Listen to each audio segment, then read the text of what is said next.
মতো আপনি এবং আমার মতো সাধারণ মানুষের ব্রেনের সঙ্গে একটি চিপস কানেক্ট করে দেওয়া হতো। চিপস বলতে যে কম্পিউটার কিংবা ল্যাপটপ কিংবা মোবাইলে যে সেন্ট্রাল প্রসেসিং ইউনিট হয়ে থাকে, সেই সেন্ট্রাল প্রসেসিং ইউনিট যদি আপনি এবং আমার মতো সাধারণ মানুষের ব্রেনে যদি কানেক্ট করে দেওয়া হয় তাহলে কি হবে। তো অনেক সময় আপনারা হলিউড মুভিসে দেখেছেন বিভিন্ন ধরনের হিরোর ব্রেনে বিভিন্ন ধরনের চিপস লাগিয়ে দেওয়া হয় এবং চিপস লাগানোর পরে দেখা যায় সেই হিরোটি বিভিন্ন ধরনের কাজ ওয়্যারলেস ভাবে করতে পারছে, বিভিন্ন গ্যাজেটকে কন্ট্রোল করতে পারছে কিংবা হ্যাক করতে পারছে কিংবা অনেক কিছু তার মাইন্ডে চলছে সেটিকে প্রকাশ করতে পারছে। বিভিন্ন ধরনের কাজ আপনারা সেই হলিউড মুভিতে দেখেছেন, কিন্তু এই ধরনের ঘটনা ঘটতে চলেছে রিয়েল লাইফে এবং সেটি হবে নিউরোলিং চিপসের মাধ্যমে। এস কিংবা টেসলার মতো কোম্পানির সিইও ইলন মাস্ক একটি চিপস তৈরি করেছে যেটি হিউম্যান ব্রেনের জন্য, সেটির নাম দেওয়া হয়েছে নিউরোলিং চিপস এবং এই নিউরোলিং চিপসের মাধ্যমে এই ধরনের ঘটনা ঘটে থাকবে। এবং এই নিউরোলিং চিপস কিভাবে কাজ করে এবং এই নিউরোলিং চিপস হিউম্যানের বডিতে যে কিভাবে কাজ করবে এবং এই চিপসটি কে কে ইউজ করতে পারবে এবং কার কার শরীরে এই নিউরোলিং চিপসটি ব্যবহার করলে সুবিধাজনক হবে। তো আজকে এই ভিডিওতে এই রোবোটিক্স নিউরোলিং চিপসের সম্বন্ধে তুলে ধরবো। এই নিউরোলিং চিপস কিংবা ব্রেনে চিপস লাগানোর ব্যাপারটি জানতে চান তাহলে অবশ্যই পুরোপুরি ভিডিওটি দেখতে থাকুন। আর ভিডিও শুরু করার আগে আপনাদের সঙ্গে প্রফুল্লান, আপনারা দেখছেন টেকনিক্যাল বাংলা পপুলার। চলুন ভিডিও শুরু করা যাক। নিউরোলিং চিপস হলো একটি ইলেকট্রনিক সেমিকন্ডাক্টর চিপস এবং এই চিপসটি কম্পিউটার এবং ল্যাপটপ কিংবা অন্যান্য গ্যাজেটে যেমন কাজ করে থাকে তেমনি হিউম্যানের ব্রেনের সঙ্গে এই স্পেশাল চিপসটি যোগ করা হবে এবং যুক্ত করার পর যে অঙ্গ বিলঙ্গ কিংবা কানে শুনতে পায় না কিংবা কথা বলতে পারে না কিংবা যার কোনো সমস্যা আছে তাদের ব্রেনেই এই চিপসটি লাগানো হবে এবং তার ব্রেনের সঙ্গে কানেক্ট করার পর তার যে চিন্তা ভাবনা কিংবা সে কি করতে চায়, মানে যে তার থট, সেই চিপসটি সেই চিন্তা ভাবনা কিংবা কি করবে যে টেন্ডেন্সি সেগুলোকে অ্যাবজর্ব করবে এবং অ্যাবজর্ব করার পর সিম্পলি সেই চিপসটি অন্য একটি ডিভাইসের সঙ্গে ব্লুটুথের মাধ্যমে কানেক্ট থাকবে এবং সেই ডেটাটি ব্লুটুথের মাধ্যমে অন্য ডিভাইসে দেবে এবং অন্য ডিভাইস যে আমাদের যে চিন্তা ভাবনা কিংবা আমাদের যে ভাষা সেটিকে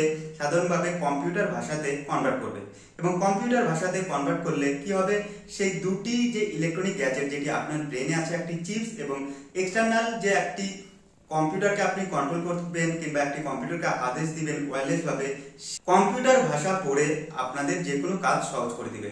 তো এইটি একটি নতুন ঘটনা নয়, 2002 সালে এই কনসেপ্ট নিয়ে আসে রোবোটিক্স আর্মস কিংবা কম্পিউটিং রোবোটিক্স আর্ম। তো এই কম্পিউটিং রোবোটিক্স আর্ম কি ছিল? তো 2006 সালে একটি প্যারালাইসিস পেশেন্টের উপর এই ধরনের ঘটনা হয়ে থাকে এবং এর উপরে অ্যাপ্লাই করা হয়ে থাকে। সাধারণভাবে সেখানে দেখা গিয়েছিল যে একটি প্যারালাইসিস ব্যক্তির সেই আর্মটি চলাতে পারে না কিংবা হাত সে ওঠানামা করতে পারে না এবং তার ব্রেনে সেই চিপসটি লাগিয়ে দেওয়া হয়েছিল এবং সেই চিপসটি লাগানোর পরে সিম্পলি সেই আর্মসটি চিপসের সঙ্গে তার একটি ফিজিক্যালি আর্টিফিশিয়াল আর্ম দিয়ে দিয়েছিল এবং তারপরে দেখা যাচ্ছিল তার মাইন্ডে যে কোনো কিছু চলছিল, সে আর্ম উঠাতে চায় কিংবা হাত উঠাতে চায় কিংবা নামাতে চায়, সেই মাইন্ড দিয়ে কন্ট্রোল করতে পারছিল এবং সেই চিপসের মাধ্যমে।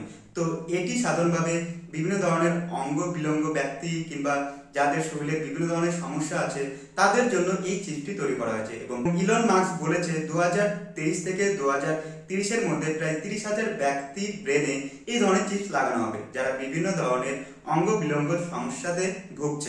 এছাড়াও 2021 সালে বিভিন্ন ধরনের অ্যানিমেলের উপর এই চিপসটি কানেক্ট করা হয়েছিল কিংবা টেস্ট করা হয়েছিল।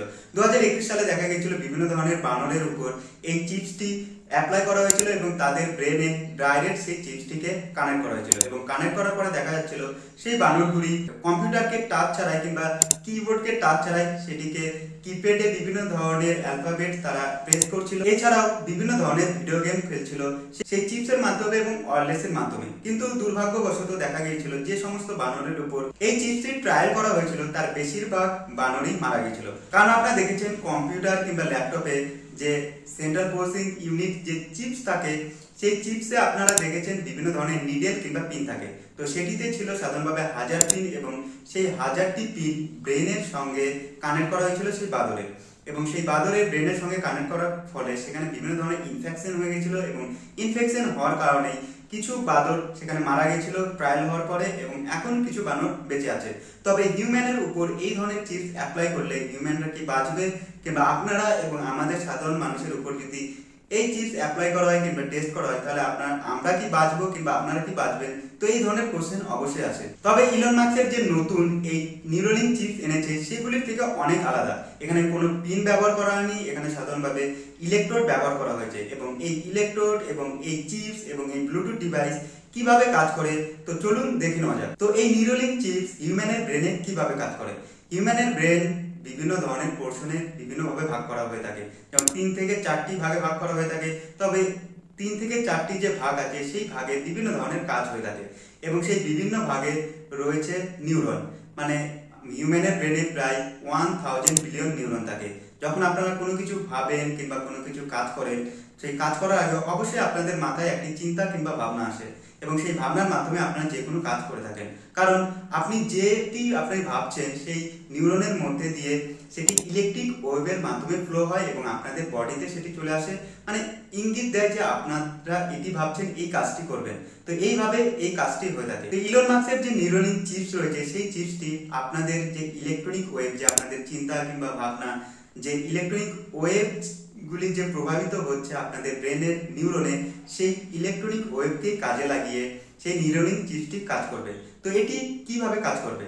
সিম্পলি যখন আপনাদের ব্রেনে এটি লাগানো হবে, ডাইরেক্ট আপনাদের ব্রেনে ইনবিল্ড করা হবে না, সিম্পলি এটিতে রয়েছে ইলেকট্রোড এবং সেই ইলেকট্রোডটি প্রচুর ফ্লেক্সিবল এবং এর যে ক্ষতিকারক এফেক্ট আপনাদের ব্রেনে আসবে তেমন কোনো কিছু নয়। কারণ এটি এমনভাবে তৈরি করা হয়েছে যেন হিউম্যানের ব্রেনে কোনো ক্ষতি না করে এবং কোনো এফেক্ট না আসে। তো সিম্পলি আপনাদের বিভিন্ন নিউরনের সঙ্গে এই ইলেকট্রোডটি কানেক্ট হবে এবং কানেক্ট হওয়ার পর সিম্পলি আপনাদের যে চিন্তা এবং ভাবনা সেগুলি ইলেকট্রিক ওয়েভে আপনাদের নিউরনের মধ্যে দিয়ে প্রবাহিত হয় এবং নিউরনের মধ্যে দিয়ে যখন প্রবাহিত হবে সিম্পলি এই ইলেকট্রোডটি সেই চিন্তা ভাবনা কিংবা ইলেকট্রিক ওয়েভটি সেটি অ্যাবজর্ব করবে এবং অ্যাবজর্ব করার পর সিম্পলি আপনাদের সেই চিপসের সঙ্গে রয়েছে ব্লুটুথ ডিভাইস এবং সেই ব্লুটুথ ডিভাইসটি কানেক্ট থাকবে অন্য একটি ওয়্যারলেস ডিভাইসের সঙ্গে এবং সেই ওয়্যারলেস ডিভাইস আপনাদের রোবোটিক আর্মস হতে পারে কিংবা আপনাদের হাত পা, এছাড়াও বিভিন্ন ধরনের রোবোটিক্স বিষয়বস্তু হতে পারে কিংবা কম্পিউটার, ল্যাপটপ, বিভিন্ন ধরনের জিনিস হতে পারে এবং সেই ব্লুটুথের ডিভাইসের সঙ্গে কানেক্ট থাকবে। সিম্পলি সেই ইলেকট্রোডটি আপনাদের ব্রেনের বিভিন্ন ধরনের চিন্তা ভাবনার যে ওয়েভ হয়ে থাকে কিংবা ইলেকট্রনিক যে ওয়েভ হয়ে থাকে যেটি নিউরনের মধ্যে দিয়ে প্রবাহিত হয়, সেটি নিয়ে হিউম্যানের যে ল্যাঙ্গুয়েজ হয় সেটিকে ডিকোড করবে কম্পিউটারের ভাষাতে, যেমন 0 1 কিংবা বাইনারি, এই ভাষাতে ডিকোড করার পর সিম্পলি যে দুটি যে ডিভাইস কানেক্ট রয়েছে, একটি আপনাদের ব্রেন এবং চিপস এবং তারপরে ব্লুটুথের মাধ্যমে কানেক্ট রয়েছে যে কোনো একটি এক্সটার্নাল ডিভাইস যেটি আপনাদের কম্পিউটার, ল্যাপটপ কিংবা যে কোনো রোবট হতে পারে, সিম্পলি তাকে পাঠাবে। এবং আপনি ভাবছেন যে কম্পিউটারে গেম খেলবেন কিংবা সেই রোবটকে এখন হাঁটাবেন কিংবা আপনি প্যারালাইসিস ব্যক্তি আছেন এবং দেখা যাচ্ছে আপনার হাতে একটি আর্টিফিশিয়াল হাত লাগানো আছে।